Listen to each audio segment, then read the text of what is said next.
संदिग्ध हालत में मौत हो गई। मौत की खबर खन्ना में परिवार को मिलने पर मातम छा गया। मृतक अमनदीप सिंह की मां जसपाल कौर और भाई ने बताया कि उनका बेटा 7 साल पहले अमेरिका गया था, जहां वो अमेजन के शोरूम में सिक्योरिटी गार्ड की नौकरी करता था। बीती रात को उनका फोन आया, लेकिन ज्यादा रात होने की वजह से उन्हें कुछ पता नहीं चला। सुबह बार बार फोन करते रहे, लेकिन किसी ने फोन नहीं उठाया। कुछ समय बाद पुलिस अधिकारी का फोन आया, जिसने बताया कि उसके भाई की कार में लाश मिली है। वहीं अमेरिका में रहते उसके दोस्त मदद कर रहे हैं, लेकिन परिवार ने पंजाब सरकार से अपील की है कि अमनदीप सिंह की डेड बॉडी भारत लाने में मदद की जाए। बेटे नूं कुछ नहीं होया, घरों ठीक ठाक गया, बस उत्थे मतलब कि रोटी पानी खा के गया, कॉफ़ी पी के गया, गड्डी दे विच जाके उल्टी करी आ, बस फिर सीट ते बैठा ही मतलब रह गया। जद देखा 7 साल हो गए थे गए, डेट ऑफ का मैंने पता नहीं, वैसे 7 साल हो गए थे गए। हाँ जी,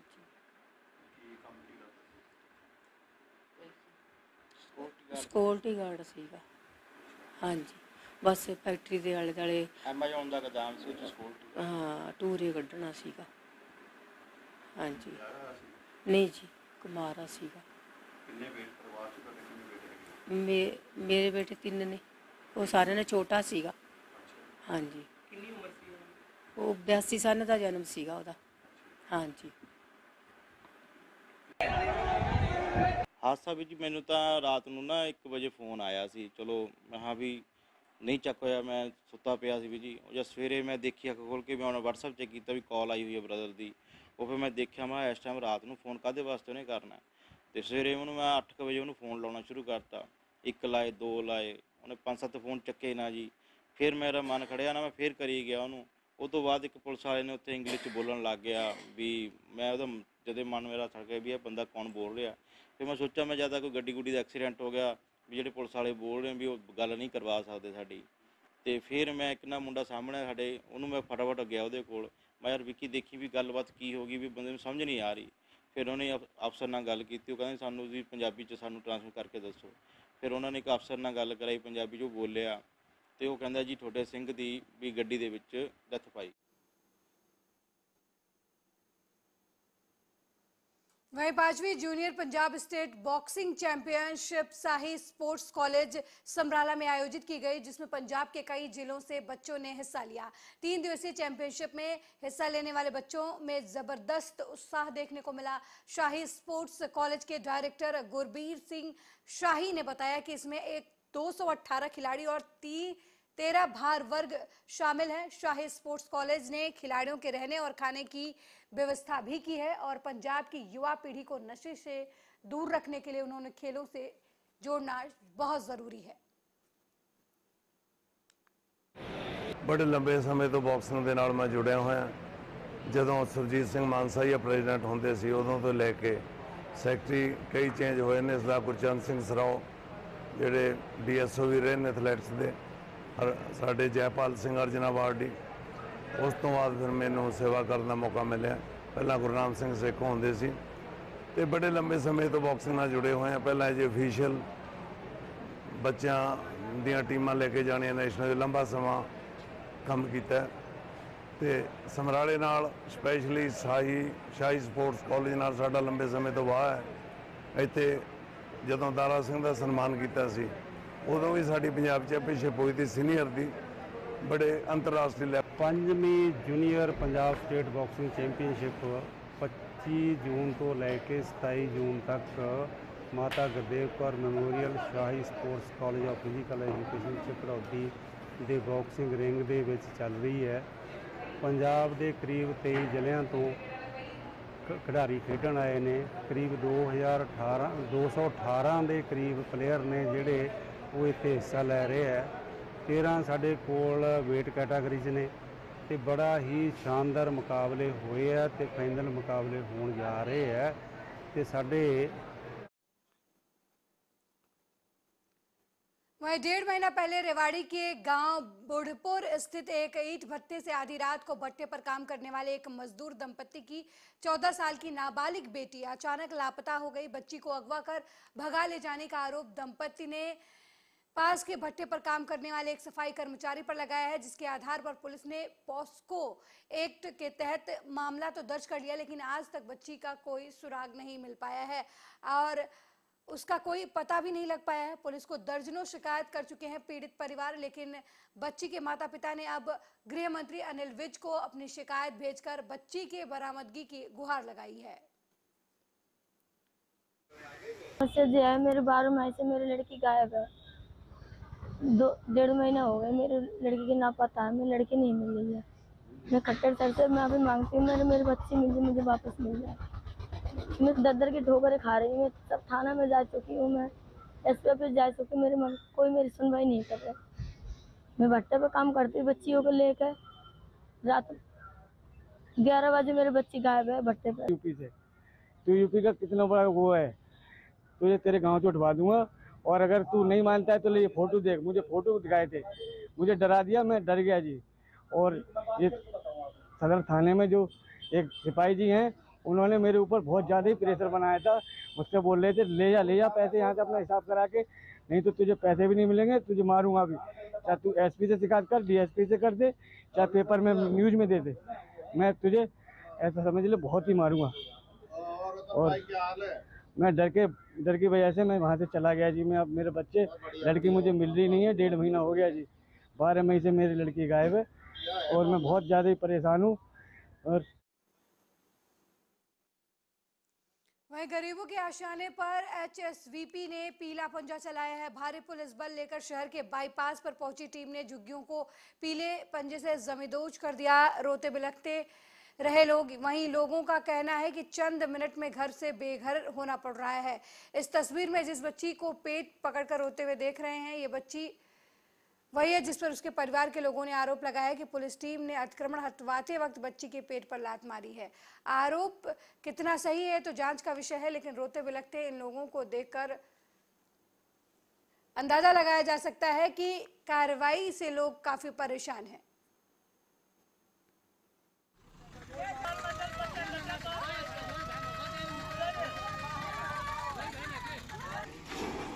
क्या देख रहे हैं, गरीब आदमी कैसे अपना बेचारा गुजारा कर रहे थे। यहाँ पे रोड पे रह के अपने बच्चों की रोजी रोटी कमा रहे थे, ये तो गलत है, सही नहीं। आप सब पैसे वाले भी देखो पीछे छोड़ के आ गए, उनका किसी ने नहीं तोड़ा। वो ठेका है, उनका क्यों नहीं तोड़ा? अरे तोड़ो तो उनको तोड़ो, गरीब आदमी को तोड़ के कौन सी बहादुरी दिखा रहे हो? यहाँ गरीबों के साथ बड़ा अन्याय किया जा रहा है। ये बेचारे 2 वक्त की रोटी कमाते हैं, रोड पे कोई चाय का ठेला है, किसी का सब्जी का है, किसी का पराठे बनाने का है। बेचारे 2 वक्त का पेट ही भरते हैं। इनके पास धन दौलत माया होती तो ये भी आज बड़े बड़े होटल खोल के बैठते। इनके साथ सरकार बड़ा गंदा व्यवहार कर रही है। इससे अच्छा है इनको उजाड़ने से इनको मरवा दिया जाए, गोली देके, वो भी अच्छा है। कम से कम सुकून के ऊपर तो चले जाएंगे। ये बेचारे जीते जी मार दिए, इनका रोजी।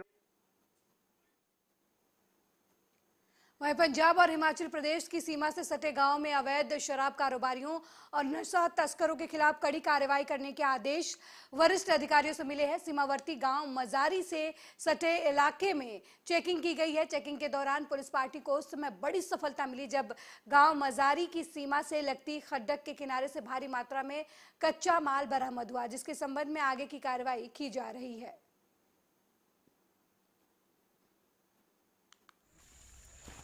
ਸਾਡੇ ਕੋਲ ਇੱਕ ਸਾਡੇ ਖੂਫੀਆ ਸੋਰਸ ਨੇ ਇਨਫੋਰਮੇਸ਼ਨ ਦਿੱਤੀ ਸੀ ਕਿ ਪੰਜਾਬ ਹਿਮਾਚਲ ਬਾਰਡਰ ਦੇ ਉੱਤੇ ਲਾਣ ਪਈ ਵੀ ਹੈਗੀ ਲੋਕਾਂ ਨੇ, ਇਹਨੂੰ ਕੱਢਿਆ ਜਾ ਸਕਦਾ ਕਿਸੇ ਵੇਲੇ ਵੀ। ਤੇ ਅਸੀਂ ਫਿਰ ਉਸੇ ਵੇਲੇ ਆਪਰੇਸ਼ਨ ਕਰਦੇ ਹੋਏ ਲਗਭਗ 2:30 ਵਜੇ ਦੇ ਕਰੀਬ ਅਸੀਂ ਮੌਕੇ ਤੇ ਪੁੱਜ ਗਏ ਸੀਗੇ, ਜੋ ਉੱਥੇ ਜਾ ਕੇ ਸਾਰੇ ਜੰਗਲ ਦੀ ਸਰਚ ਕਰਨੀ ਸ਼ੁਰੂ ਕੀਤੀ। ਜੋ ਸਰਚ ਕਰਦੇ ਸਾਰੇ ਟਿਊਬਲ ਦੇ ਕੋਲੇ ਜਿਹੜਾ ਪੰਜਾਬ ਦਾ ਏਰੀਆ, ਉੱਥੇ ਸਾਨੂੰ ਇਹ ਲਾਣ ਪਾਈ ਵੀ ਮਿਲੀ ਹੈਗੀ ਆ, ਜੋ ਕੁੱਲ 8 ਡਰਮ ਨੇ ਲਾਣ ਦੇ, ਜੋ ਪੁਲਿਸ ਵੱਲੋਂ ਰਿਕਵਰ ਕਰ ਲਏ ਗਏ ਆ।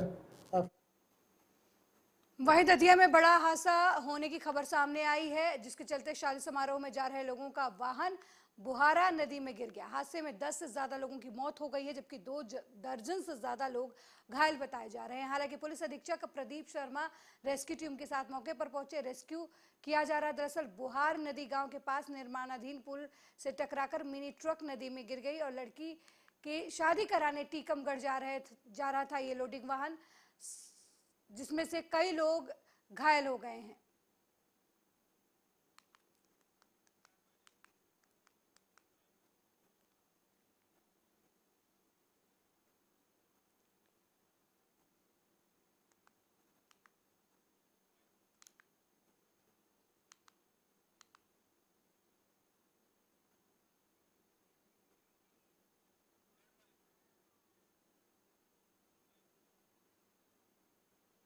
वहीं देवास की प्रसिद्ध माता टेकरी में बीती रात भूस्खलन की घटना सामने आई, जहां पहाड़ के पत्थर टूटकर इसी टेकरी पर स्थित हनुमान मंदिर के पास जमा हो गए, जिससे मंदिर का पिलर भी क्षतिग्रस्त हुआ है।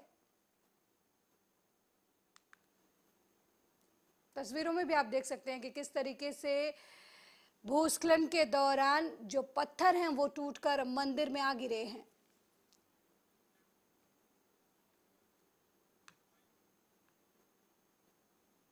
वहीं नागदा शहर में दिहाड़ी मजदूर दूर दूर से मजदूरी करने आते हैं और नगर के मुख्य मार्ग पर खड़े होकर अपनी मजदूरी मिलने का इंतजार करते हैं, जिससे नगर के मेन मार्ग पर जाम की स्थिति हो जाती है और सड़क पर जाम लग जाता है। अभी बच्चों की सप्लीमेंट्री के एग्जाम चल रहे हैं और बच्चे भी भीड़ को देखते हुए समय पर नहीं पहुंच पा रहे हैं। वहां से गुजरने वाले वाहनों और राहगीरों को अच्छी खासी दिक्कतों का सामना करना पड़ रहा है। कई बार दुर्घटना जैसी स्थिति पैदा हो जाती है। वहीं दिहाड़ी मजदूरों का कहना है कि उन लोगों को शासन की ओर से कोई व्यवस्था नहीं है, जिससे वो यहाँ खड़े होने को मजबूर हैं।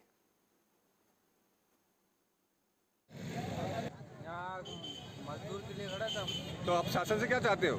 यही व्यवस्था करनी चाहिए हमारी, अलग से कोई व्यवस्था करनी है। बने कहीं ऐसी जगह बने वहाँ भी हमारी व्यवस्था हो, किसी के साथ में कोई हादसा नहीं, पानी का भी बचाव हो। अभी देखा मैंने कि कितने बड़े बड़े वाहन निकल रहे थे यहाँ से, जो ट्रक निकल रहे थे और आप लोग यहाँ रोड पे खड़े थे।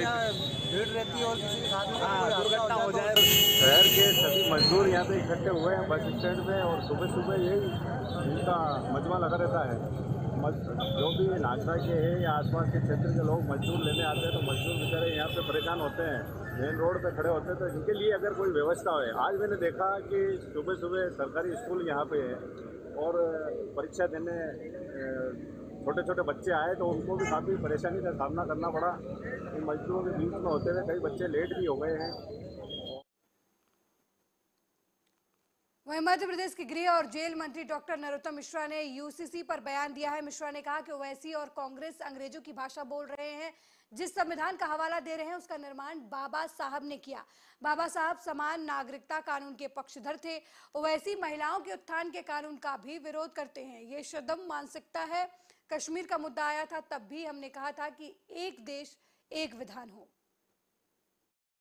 आपके दोनों के सवाल ये बात को द्योतित करते हैं कि दिल्ली की जो बैठक है और कमलनाथ जी की जो नाराजगी है, उससे आप समझ सकते हैं कि दिल्ली की बैठक में और घोषणा पत्र पर चर्चा, दृष्टि पत्र पर चर्चा। मैंने पहले भी कहा था ये पुराने घोषणा पत्र का ऊपर का कवर बदल दें, वो वैसा का वैसा ही है। न तब कर्जा माफ कर पाए थे, न बेरोजगारी भत्ता दे पाए थे, ये ऐसा कुछ भी नहीं कर पाए थे और कांग्रेस में करने को अब कुछ बचा भी नहीं। ये बैठक में नाराजगी कमलनाथ जी की इसीलिए है कि न तो ये खुद हवा हवाई हो गए और बाकी सब कार्यकर्ता भी हवा हवाई हो गए, कागजों का पेट भर रहे हैं सब।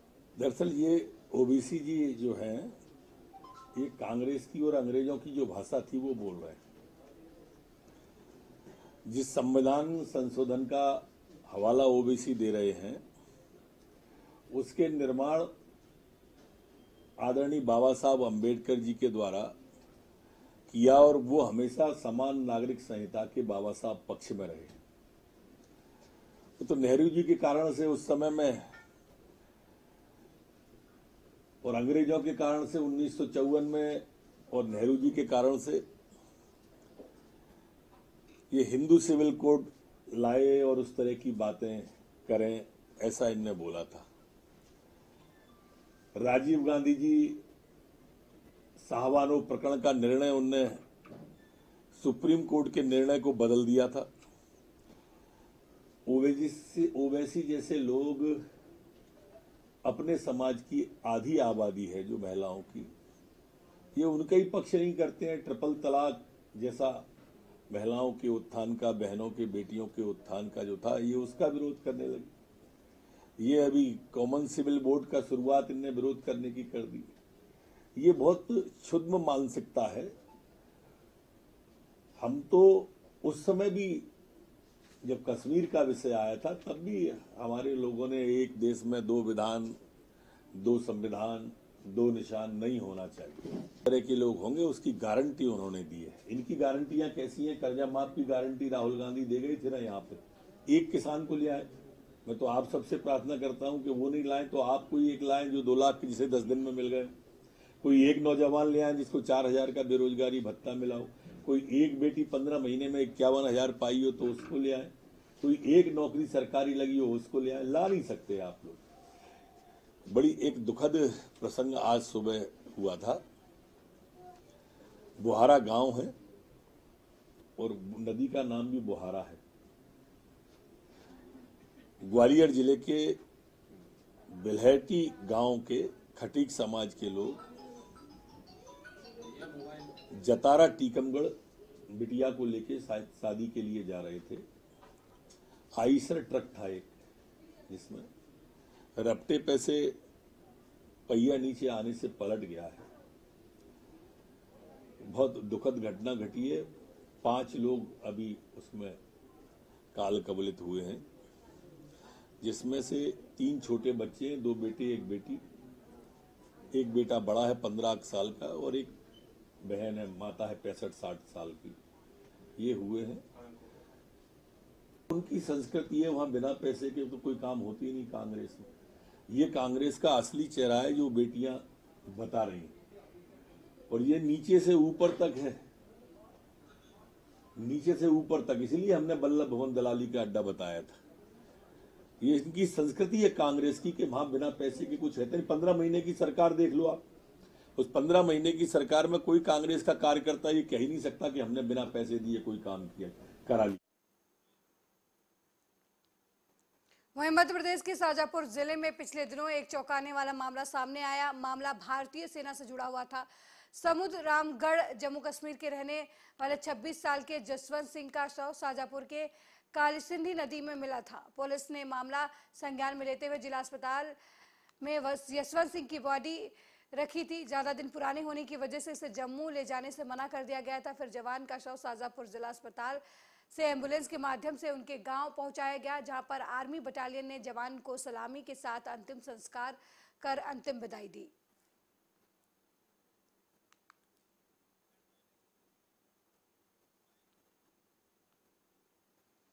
खबर मध्य प्रदेश के शिवपुरी जिले से है, जहां करेरा नरवर क्षेत्र के रावत समाज संगठन ने क्षेत्र में फैल रहे नशीले पदार्थों के कारोबार पर प्रतिबंध लगाने और नशे के कारोबारियों पर कड़ी कार्रवाई करने के लिए कलेक्टर को एक ज्ञापन सौंपा। इस ज्ञापन के माध्यम से रावत समाज संगठन ने मांग की है कि करेरा नरवर क्षेत्र के दर्जनों गांव के युवाओं को नशे का आदी बना दिया गया है, लेकिन नशे के कारोबारियों पर अभी तक कोई ठोस कार्रवाई नहीं हुई है, जिससे युवा पीढ़ी का भविष्य खराब हो रहा है। लोगों ने नशा माफियाओं के खिलाफ कार्रवाई की मांग की है। उनका कहना है कि अगर प्रशासन की तरफ से कार्रवाई नहीं हुई तो रावत समाज आंदोलन करेगा।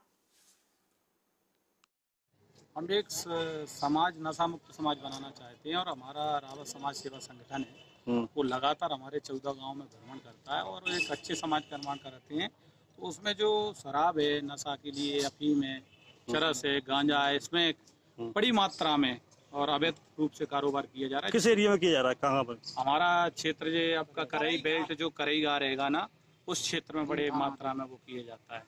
तो फिर वहाँ की पुलिस कोई कार्रवाई नहीं करती है? करेरा की पुलिस लगातार कार्रवाई तो कर रही है। हम चाहते हैं कि बड़ी स्तर से एक संयुक्त टीम का गठन किया जाए और उसमें पुलिस भी हो और आपके प्रशासनिक अधिकारी भी हो, तो उनकी कमर टूटी जाए। तो ऐसा आपको पता है नशा आता कहाँ से, कहाँ से कौन लेके आता है? ये नशा लगातार, ये तो नहीं है कि जब जो छोटे छोटे उनको पकड़ा जाएगा तो जो बड़ा कारोबार जो फैला रहे हैं इस क्षेत्र में, पंजाब बनाना चाहते हैं इस क्षेत्र को, तो हम वो बनना नहीं देना चाहते और वो नशा पर पूर्ण रूप से विराम लग जाए, उस पर कार्रवाई चाहता है हमारा रावत समाज सेवा संघ। वहीं गोरखपुर से एक बार फिर हैरान कर देने वाला मामला सामने आया है। यहाँ एक महिला के साथ रेप के बाद आरोपी ने उसका अश्लील वीडियो बनाया, फिर ब्लैकमेल करके महिला का धर्म परिवर्तन करा के उससे निकाह भी किया। निकाह के बाद भी वो महिला का शारीरिक शोषण करता रहा। महिला के गर्भवती हो जाने पर जबरन गर्भपात भी करवाया। इसी बीच आरोपी की दूसरी शादी की जानकारी होने पर जब महिला ने उससे पूछा तो उसके साथ मारपीट कर महिला को घर से बाहर निकाल दिया। घटना शहर के राजघाट इलाके की है। तंग आकर महिला ने इसकी शिकायत पुलिस से करते हुए मदद की गुहार लगाई है। पीड़िता की शिकायत के आधार पर पुलिस ने मुकदमा दर्ज कर आरोपी खुर्शीद को गिरफ्तार कर लिया है। जनपद गोरखपुर में अपराध एवं अपराधियों पर अंकुश लगाने के अनुक्रम में थाना राजघाट द्वारा एक विधि विरोध धर्म परिवर्तन कराने एक ऐसे व्यक्ति मिस्टर हाशमी को पकड़ा है, जिन्होंने एक 26 वर्षीय औरत को फोर्सफुली धर्म परिवर्तन करवाया। यह महिला पिछले 2 साल से यहाँ गोरखपुर में रह रही थी। मूलतः यहीं की निवासी है, लेकिन उनकी शादी पूर्व में एक बनारस से किसी व्यक्ति से हुई थी। उसके साथ चले जाने के बाद में उस व्यक्ति ने कहीं और शादी कर ली, तो ये यहाँ घूम रही थी। तो इस मिस्टर हाशमी के कांटेक्ट में आई और इनसे कांटेक्ट में आने के बाद में इन्होंने इनको विभिन्न प्रकार के प्रलोभन दिए और इन्होंने इससे कन्वर्ट होने के लिए कहा। जब इन्होंने अपना धर्म परिवर्तन कर लिया तो इसको बोला कि आपकी शादी कर लूँगा, लेकिन इस व्यक्ति ने पूर्व में ही इसकी अपने धर्म में ही शादी कर रखी थी। और इस वहीं मध्य प्रदेश के दतिया जिले के दुरसड़ा थाना क्षेत्र के बुहारा नदी के निर्माणाधीन पुल से मिनी ट्रक टकराकर नीचे गिर गया। इस दुर्घटना में 5 लोगों की मौत हो गई और कई लोग घायल हो गए। कलेक्टर संजय कुमार और एसपी प्रदीप शर्मा की मौजूदगी में रेस्क्यू ऑपरेशन चलाया जा रहा है। बाद में दोनों वरिष्ठ अधिकारियों ने जिला अस्पताल पहुंचकर घायलों का हालचाल जाना और चिकित्सकों को समुचित इलाज करने के निर्देश दिए। वहीं गृह मंत्री डॉक्टर नरोत्तम मिश्रा ने जिला प्रशासन और स्वास्थ्य विभाग को पीड़ित परिवार को हर तरह की स्वास्थ्य सेवाएं मुहैया कराने के निर्देश दिए हैं और मुख्यमंत्री सहायता कोष से मृतकों के परिवार को 4-4 लाख रुपए की आर्थिक सहायता देने की घोषणा की है।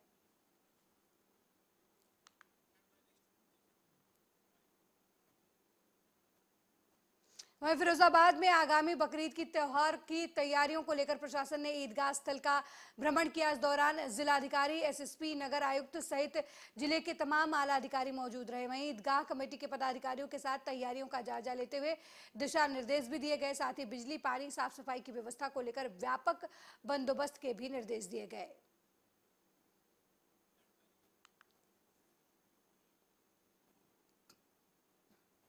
वहीं कन्नौज में एक महिला मरीज ने फांसी लगाकर आत्महत्या कर ली, जिसके बाद अस्पताल में हड़कंप मच गया। बता दें कि मेडिकल कॉलेज में महिला का इलाज चल रहा था और अचानक सीईओ ऑफिस के बाहर पेड़ से के फांसी का फंदा लगाकर महिला ने आत्महत्या कर ली।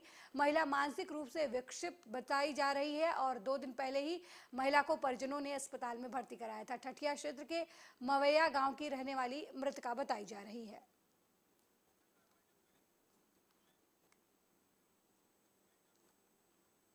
मेरे साथ इस बुलेटिन में फिलहाल इतना ही। देश दुनिया की तमाम खबरों को देखने के लिए देखते रहिए आर्या न्यूज़। नमस्कार।